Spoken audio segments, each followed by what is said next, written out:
नमस्कार दोस्तों, प्रणाम। मैं डॉक्टर रमन आप सभी का अपने YouTube channel @Care for Your clinic पर स्वागत करता हूं। आज हम लोग जिस टॉपिक पे बात करेंगे उसका नाम है इलेक्ट्रिक शॉक।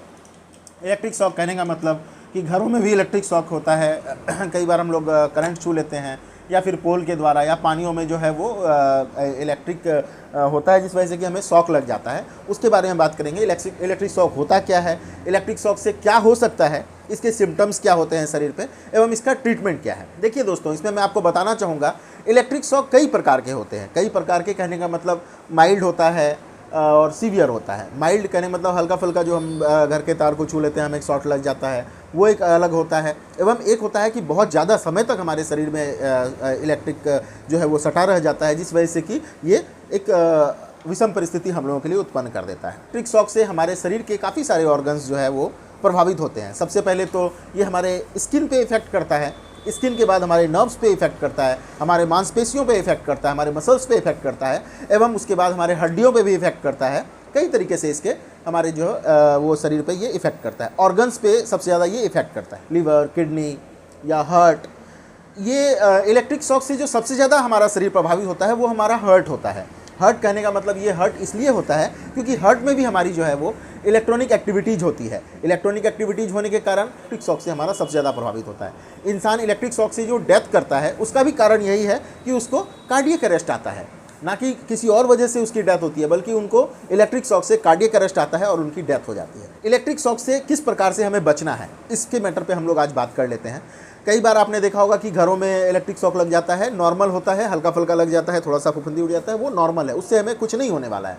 लेकिन बहुत बार आपने देखा होगा कि बहुत ज़्यादा समय तक अगर हमारे शरीर पे जो है वो तार जो है वो सटा रह जाता है या हमें शॉक लग जाता है, तो वहाँ पे बहुत ज़्यादा बर्न हो जाता है। बहुत ज़्यादा बर्न होने का मतलब ये हो गया कि यहाँ तक कि इतना ज़्यादा जल जाता है कि हड्डियाँ नज़र आने लग जाती है। ठीक है, और आपको इसमें बताना चाहूँगा कि इसमें दर्द भी नहीं होता है। दर्द इसलिए नहीं होता है कि वहाँ का जो नस है वो काम करना बंद कर देता है, जिस वजह से हमें दर्द का भी एहसास नहीं होता है और जो है हम उसे जो है बिल्कुल हड्डी तक नज़र आने लगता है। इस सिचुएशन में हमें हॉस्पिटल जाना है। इस सिचुएशन का क्या होगा वो हम आपको आगे बताएंगे। कई बार इलेक्ट्रिक शॉक लगने से हमें जो है वो हम कोमा में चले जाते हैं, हमारा जो है वो सेंसलेस हो जाता है। कई बार हमें सांस लेने में तकलीफ आ जाती है। तो इसके ट्रीटमेंट में सबसे पहले हमें घरों पर क्या करना है, किसी भी हमें अगर शॉक लगा है या हमारे परिवार में किसी को शॉक लगा है तो सबसे पहले उसे ज़मीन पे लेटा देना है, जहाँ पे कि हवा का अच्छा खासा स्रोत हो। ये नहीं कि कमरे के अंदर, थोड़ा सा बाहर निकाल करके उसे ज़मीन पर लेटा देना है। उनके पैर वाले भाग को किसी ऊंचे स्थान पर रख देना है, मतलब सर नीचे पैर ऊपर, इस तरीके से उसे लेटाना है। अगर उस व्यक्ति को सांस लेने में समस्या हो रही है तो उसे मुंह से भी हमें सांस देना है। अगर उसकी धड़कन चलने में दिक्कत आ रही है तो उसे हमें धड़कन उसके जो छाती है उसको प्रेस करना होता है, जिससे कि उसको सांस आ सके।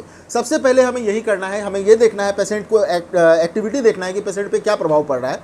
अगर वो पेशेंट शांत है तो हमें जो है जल्द से जल्द उसे हॉस्पिटल लेके जाना है। हॉस्पिटल लेके जाने के पीछे का क्या कारण है, मैंने आपको बताया कि इसका प्रभाव जो है वो हमारे दिल पे होता है। हमें हॉस्पिटल लेके जाना है और वहाँ पे उसका एक ईसीजी करा करके देखना है। अगर हमारा पेशेंट नॉर्मल है फिर भी हमें हॉस्पिटल लेके जाना है, क्योंकि क्या होता है कि वो बाद में भी प्रभाव पड़ता है। 10-15 दिन के बाद में भी जो है वो लकवा की शिकायत आ सकती है या हार्ट में कोई तरीके की समस्या आ जाती है, इंसान की जान जा सकती है। इसीलिए हमें हॉस्पिटल लेकर के जाना है। घर पे प्रारंभिक अगर उसे सांस लेने में तकलीफ आ रही है, हॉस्पिटल जाने में समय लग रहा है, तो सबसे पहले उसे खाली स्थान पर लेटा करके पैर को ऊपर की ओर कर देना है और उसे जो है हमें प्रेस करना है छाती को, जिससे कि वो, और मुंह में भी सांस देने की जो प्रक्रिया होती है वो भी कर सकते हैं हम लोग। उससे भी हमारा जो है पेशेंट को थोड़ी सी रिलीफ मिलेगी। फिर उसके बाद हमें हॉस्पिटल लेके जाना है। हॉस्पिटल में क्या ट्रीटमेंट होता है, कई सारे टेस्ट होते हैं जिसमें कि ईसीजी भी डॉक्टर कराते हैं। हार्ट का सिचुएशन देखा जाता है कि वो ज़्यादा प्रभावित तो नहीं हो गया। जलने के केस में क्या होता है, अगर वो ज़्यादा जल गया तो फिर वहाँ पे एंटीबायोटिक का यूज होता है। एवं जो है एंटीबायोटिक का यूज करना जरूरी है, क्योंकि वहाँ पे दर्द तो हो नहीं रहा है लेकिन इन्फेक्शन का डर बहुत ज़्यादा बना हुआ रहता है। तो वहाँ पे एंटीबायोटिक का यूज करना है।